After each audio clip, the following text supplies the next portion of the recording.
kwento ngayon tungkol sa isang sementeryo na tapunan daw ng listahan ng mga kinukulam. Sa ilalim kasi ng malaking krus na ito, merong bungo na may dulo ng mga itim na kandila.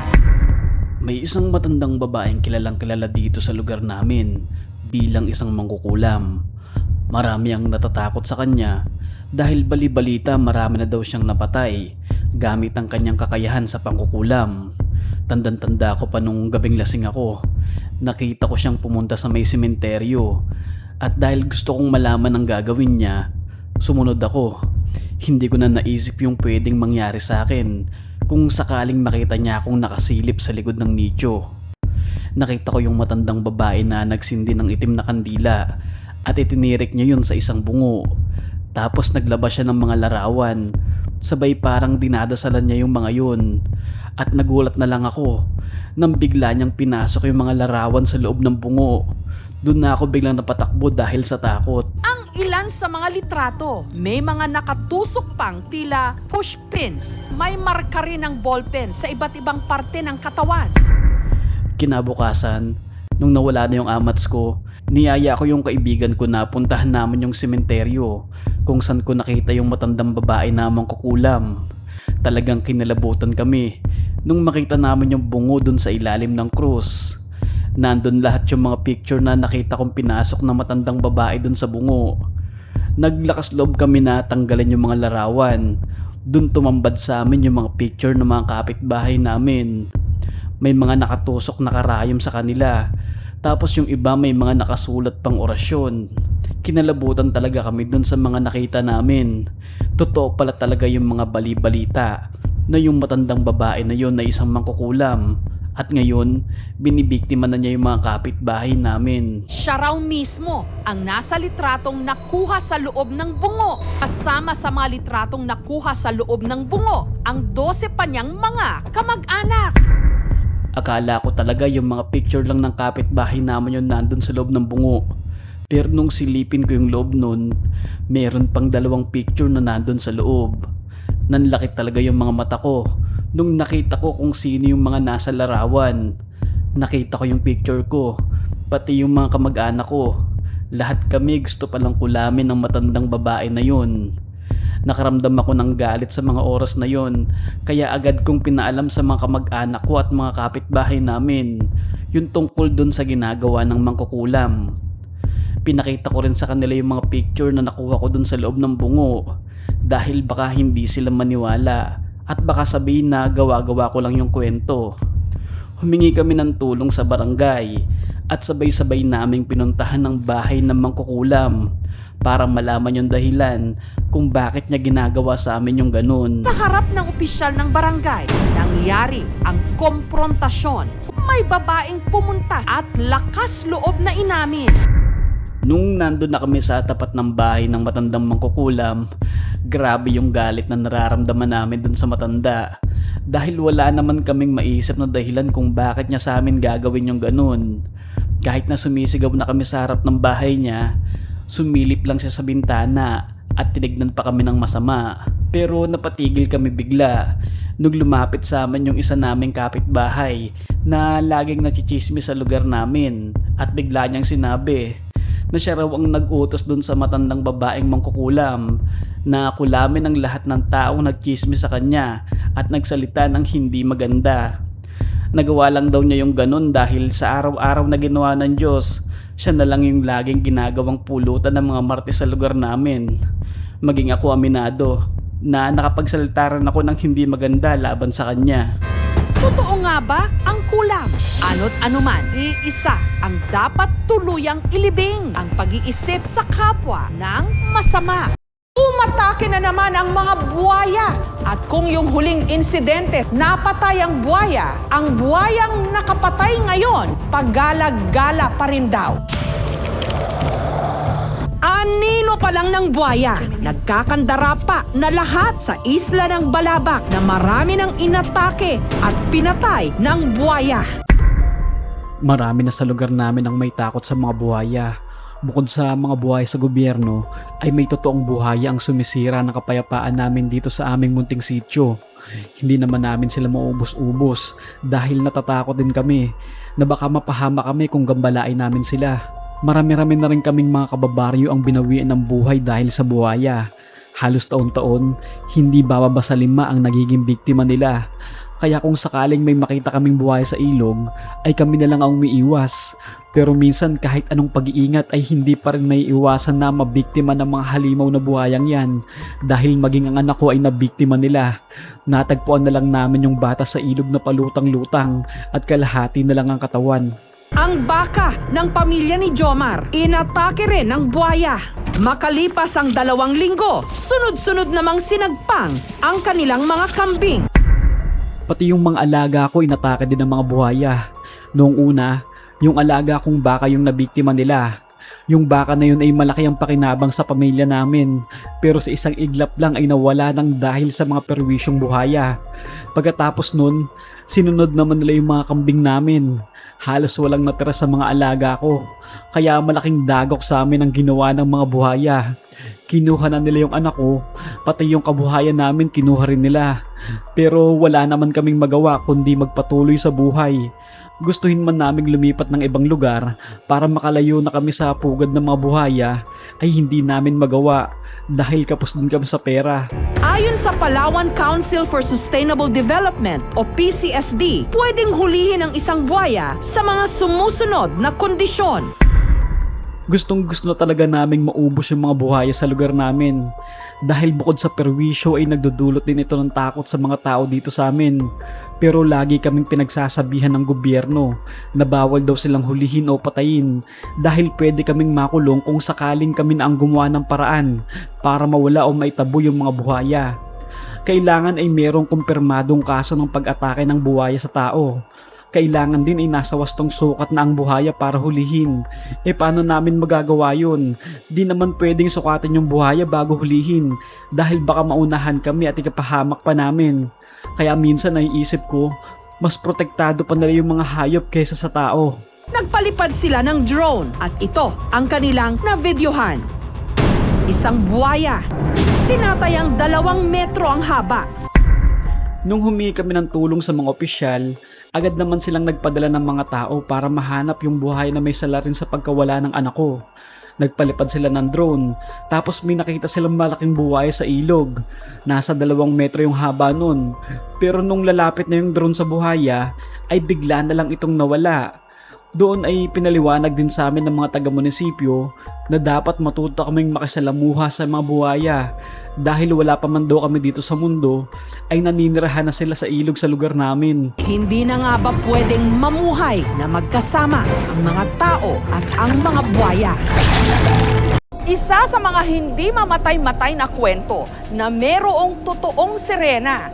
Nakakaintriga kasi, nakakaikot ng imahinasyon. Sa kalagitnaan daw ng kanilang island hopping, may nahagip di umano ang kanyang camera. May nakuhanan daw na parang buntot ng sirena. Maliligo lang sana kaming magbabarkada sa isang resort. Hindi namin nakalain na magkakaroon kami ng nakakatakot na karanasan. Nagsimula yon nung lumapit yung isang matandang babae sa akin. At sinabihan niya ako na mag-ingat daw ako sa pagligo sa dagat dahil meron daw nilalang doon na may gusto sa akin. Nung una, hindi kami naniniwalang magbabarkada pero hindi pala biro ang sinabi sa akin ng matanda. Hindi ko akalain na makakakita ko ng totoong sirena. Nakunan pa nga namin ng picture kaya mas lalo kaming natakot. Pero bago pa nakunan ang larawan, mabigat na raw ang pakiramdam ni JJ nung nag-swimming siya sa dagat. Habang naliligo kami sa dagat, hindi ko maintindihan yung pakiramdam ko. Napakabigat. Laging tumatakbo sa isip ko yung sinabi ng matanda tungkol sa sirena na gustong kumuha sa akin. Hindi ko maiwasang tumingin sa paligid dahil baka meron talaga. Tapos, nung nilubog ko yung ulo ko sa tubig, bigla akong may naaninag na malaking buntot ng isda sa di kalayuan. Di ko alam kung isda ba yun o sirena, pero iba talaga yung pakiramdam ko dahil hindi mawala yung kaba ko. Kanya nga raw Lolo Hermogenes. minsan na raw nakakuha ng buhok ng sirena. Yung lolo ko may naikwento sa akin dati na nung kabataan daw niya ay may nagkagusto daw sa kanyang sirena. Gusto siyang isama ng sirena sa kaharian nito pero hindi pumayag yung lolo ko dahil ayaw niya ng kalahating tao at kalahating isda. Tinanggihan niya yung alok ng sirena sa kanya pero dahil gustong gusto si lolo ng sirena ay binigyan daw siya nito ng hibla ng buhok na ginagamit ni lolo bilang pampaswerte. Pagkatapos na nangyari ay doon na nakilala ni lolo ko si lola pero hindi daw makakalimutan ng lolo ko yung pangyayaring yun. Pero hindi lang daw ang di mano buntot ng sirena ang kanilang nakita. Pati na rin daw ang ulo nito. Nung tinignan namin yung mga picture ay nagulat kaming lahat. Dahil hindi lang pala yung buntot ng sirena yung nakunan namin ng larawan, pati pala yung mukha nun nahagip din ng kamera. Doon mas lalo kaming naniwala sa sinasabi ng matanda na may sirena talagang gustong kumuha sa akin. Pakiramdam ko dahil sa lolo ko kaya ako nilapitan ng sirena at baka nararamdaman nun na may connection ako sa dati niyang minamahal na tao kaya gusto niya rin akong kunin. Pero ayon sa isang barangay kagawad, posibleng ang nalitratuhan daw na sinasabing buntot ng sirena galing daw talaga sa mga nagpa-practice lumangoy. Nung sinabi sa amin ni Kagawad na baka hindi sirena yung nakita namin, medyo gumaan na yung pakiramdam ko. Sinabi kasi ni Kagawad na baka yung mga nag-aaral sa mermaid school yung nakita namin. May mga nag-aaral pala na free diving sa lugar kung saan kami naligo at ang ilan sa mga yon ay nakasuot ng pang sirena. Yun siguro yung nakuhanan namin ng picture. Sa likod ng ating imahinasyon, mabilis na nabibigyang buhay ng isipan kahit pa ang mga bagay na mahirap paniwalaan. Marami pang lugar sa ating mundo ang hindi pa napupuntahan ng tao. Hindi natin alam, malay mo, isa sa mga lugar na yon, dun mo matatagpuan ang forever mo. Charot, syempre walang ganon. Pero hindi natin masasabi na sa bawat lugar na hindi pa nadidiskubre ay may mga misteryo o mga sekreto na naghihintay lamang na matuklasan. Gaya na lang ng isang lalaki na aksidenteng natuklasan ang isang lihim na lagusan sa gitna ng kagubatan at sa kanyang pagpasok sa loob ng lagusan ay kinalabutan siya sa kanyang nasaksihan. Kaya sabay-sabay nating alamin kung ano nga ba ang kanyang nakita. Pero kaibigan, kung bago ka pa lang sa aking channel ay mag-subscribe ka na. I-click mo na din yung bell para ma-notify ka sa mga susunod kong video. Maraming salamat! Sabi nila, bawat lugar ay may nakatagong kwento. Halimbawa, paaralan na dati daw sementeryo, kagubatan na pinamumugaran daw ng engkanto, o di kaya ay ilog na nangunguha raw ng tao. Pero ang mga kwento na yan ay mananatiling kwento hanggat walang ebidensya o patunay na ito ay totoo. Kaya may mga taong handang isakripisyo ang sariling kaligtasan para makamit lamang ang sagot sa mga katanungan at madiskubre ang mga lihim na naghihintay lamang na matuklasan. Gaya na lamang ng bida sa kwento natin ngayon na isang treasure hunter na si George Becker na 35 taong gulang at nakatira sa Canada. Sa edad ng 21 ay kinasal na si George sa kanyang asawa. Nagkaroon sila ng isang anak at naging maayos ang kanilang pamumuhay dahil si George ay nagmamay-ari ng isang negosyo. Pagtungtong ni George ng 25 taong gulang ay nahilig ito sa pagta-treasure hunting. Noong una ay sa paligid lamang ng kanilang bahay siya naghahanap gamit ang kanyang metal detector. Pero di nagtagal ay dumarayo na rin siya sa ibang lugar upang maghanap ng kayamanan. Sa kanyang paglilibot ay marami na siyang nakuhang mga bagay na may halaga tulad ng mga lumang barya, singsing na nabaon sa lupa o di kaya mga sinaunang gamit na matatawag nating antigo.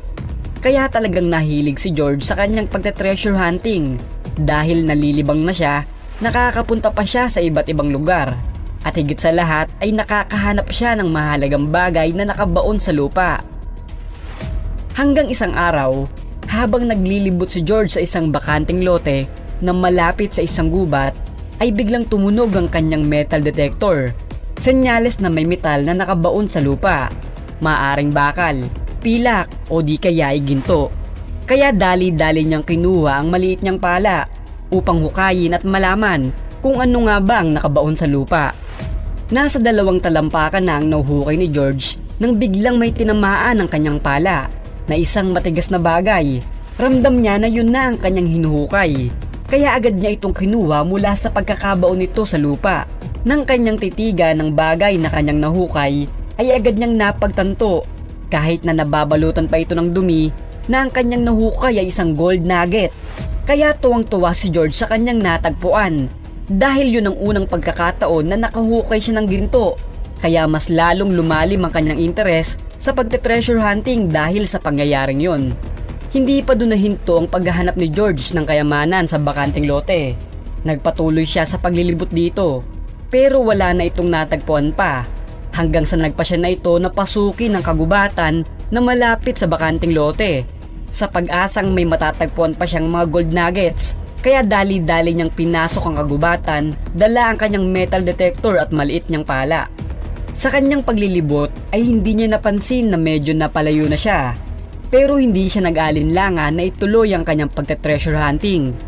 Kaya kahit nasa gitna na siya ng kagubatan, tuloy-tuloy pa rin si George sa paglalakad. At ilang sandali pa ay muli niyang narinig ang tunog ng metal detector. Kaya agad niyang hinukay ang pwestong tinutukoy nito. Masayang masaya si George dahil iniisip niya na baka gold nugget na naman ang kanyang mahukay. Pero ilang pulgada pa lamang ang nahuhukay niya ay may tinamaan na agad ang kanyang pala na isang matigas na bagay. Kaya sinubukan niya itong bunutin pero hindi niya magawa dahil wala siyang makapitan. Kaya hinukay pa niya ang palibot nito at bumungad sa kanya ang isang parisukat na bakal. Dali-dali niya itong inangat at sa pagkakataong makikita niya kung ano nga ba ang tinatakpan ng malaking piraso ng bakal na yon ay nanlaki ang kanyang mga mata dahil sa kanyang nakita. Sapagkat ang bakal pala na yon ay pinto ng isang lihim na lagusan. Hindi malaman ni George ang kanyang gagawin, kung papasukin ba niya ito o ipapaalam sa otoridad ang kanyang natagpuan. Pero nang ibabaw sa kanya ang kanyang pagiging treasure hunter. Kaya matapang niyang pinasok ang loob ng lagusan upang alamin kung ano nga ba ang misteryo at sikretong nakahimlay sa loob ng lihim na lagusan na yon. Habang nasa loob si George ay pinagmamasdan niyang maigi ang kanyang paligid. Tinatalasan niya ang kanyang pakiramdam. Dahan-dahan siyang naglalakad bilang pag-iingat dahil hindi niya alam kung ano ang maaari niyang makita o maengkwentro sa loob ng lihim na lagusan. Ilang minuto lang ang lumipas ay may napansing kakaiba si George. Kaya agad niya itong nilapitan upang malaman kung ano ang bagay na kanyang nakita. Sa kanyang paglapit ay tila nakaramdam siya ng takot dahil isang lumang bomba ang nakita niya. Sa tabi nito ay may mga lumang baril at mga bala na nababalutan na ng lupa. Agad nawala ang takot ni George at napalitan ng pagkamangha. Kaya itunuloy niya ang paglilibot sa loob dahil alam niyang marami pa siyang matatagpuan dito. Matapos malibot ni George ang loob ng lihim na lagusan na kanyang natagpuan, ay agad niyang ipinaalam sa otoridad ang tungkol dito. Napag-alaman nila na ang lihim na lagusan pala ay dating kuta ng mga German, kaya may bomba at mga baril na natagpuan sa loob nito. Hindi man ginto o kayamanan ang natagpuan ni George sa gitna ng kagubatan, ay masasabi nating mahalaga pa rin ang kanyang natuklasan. Dahil hindi lang ito basta lihim na lagusan, kundi isang piraso ng nakaraan sa kanilang kasaysayan. Maraming salamat sa pakikinig. May bumabaraw na misteryosong matandang babae. Kahit kumakabog ang dibdib, lakas loob na sumilip sa bintana. Nanlaki ang kanyang mga mata sa nakita. Nagpapahinga na ako nung gabi. Pero bago ako matulog, nanood muna ako ng horror movies. Kaya konting kaluskos lang nagigising ako agad. Pero nung bandang alas 12 ng gabi, may biglang bumagsak sa bubong namin. Sobrang lakas ng pagbagsak, kaya alam kong hindi yun normal. Dahil napaka-imposible na pusa lang yun.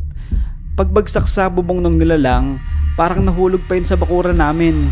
Doon na ako nakarinig ng mga kaibang tunog na hindi galing sa tao, na para bang nasasakpan yung nilalang sa pagkabagsak niya. Doon ako naglakas loob na silipin kung ano nga ba yung bumagsak, at nanlaki talaga yung mga mata ko dahil isang matandang babae na parang pulubi yung bumungad sa akin. Nagkatitigan kami ng matanda, kaya tandang-tanda ko yung itsura niya. May sumilip na hulma ng isang matanda hanggang humingi na siya ng saklolo. Kaya ang matanda kumaripas palayo. Habang nakatitig ako sa matandang babae na nasa bakuran namin ng 10 oras ng gabi, bigla itong kumilos ng kakaiba na para bang isang pusa na nagkakalkal ng lupa. At nang tumingin ulit yung matanda sa akin, bigla yung dumampot ng kahoy at nagaambang ibabato sa direksyon kung nasan ako. Doon ako humingi ng tulong at sumigaw ng malakas upang mabugaw yung matanda. At nang mapansin ito na nagising na rin yung mga kasama ko sa bahay, ay bigla na lang kumaripas ng takbo papalayo sa bahay namin.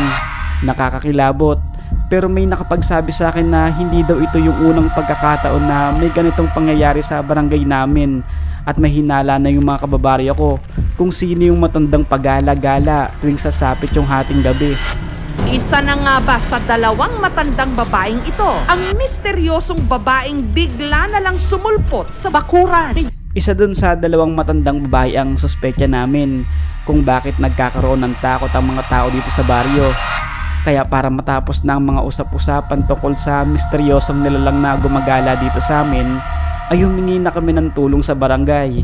Doon namin nakumpirma, base na rin sa mga salaysay ng mga nakakakita sa matanda tuwing hating gabi, na ang matandang umaakit sa bubong at nagpapagala-gala ay si Aling Maria, na matagal nang hinihinala dito sa lugar namin na isang aswang. Pero may mga nakapagsabi din sa amin na may sakit daw sa pag-iisip si Aling Maria, kaya ganun ang mga kinikilos nito. Pero hindi kaya ginagamit niya lang ang dahilan na sakit sa isip upang matakasan at mawala ang mga hinala sa kanya na isa siyang totoong aswang. Ipinagtanong din ng aming team ang posibleng kaanak ni Maria pero walang makapagturo kung sino ito at nasaan. Kahit na nagtulong-tulong na kami para malaman kung sino ba at tagasan talaga si Aling Maria, ay wala kaming nakuhang sagot. Bigla na lang siyang sumulpot dito sa lugar namin at pagkatapos nun ay sunod-sunod na ang mga kakaibang pangyayari. Pero sana malaman namin kung totoong aswang ba talaga si Aling Maria o sadyang may sakit lang ito sa pag-iisip kaya kakaibang mga kinikilos niya. Ang dapat nating katakutan kung sa ating paghina at pagtanda, wala sa ating mag-aruga. Sa atin. Isang batang nagkaroon ng itim na marka sa loob ng kanyang bunganga. Noong makita ito ng kanyang mga magulang ay agad itong nagpanik dahil hindi nila alam kung ano nga ba ang itim na marka na biglang sumulpot sa loob ng bunganga ng bata. Dali-dali nila itong dinala sa ospital upang malaman kung ano nga ba talaga ang itim na marka na yon. At nang suruin ito ng doktor ay nabigla silang lahat sa kanilang nalaman. Natural lamang sa isang ina ang makaranas ng matinding emosyon, lalo na kapag ito ay nagbubuntis at kahit matapos nitong manganak. Madali silang makaramdam ng saya, lungkot, galit, inis at stress.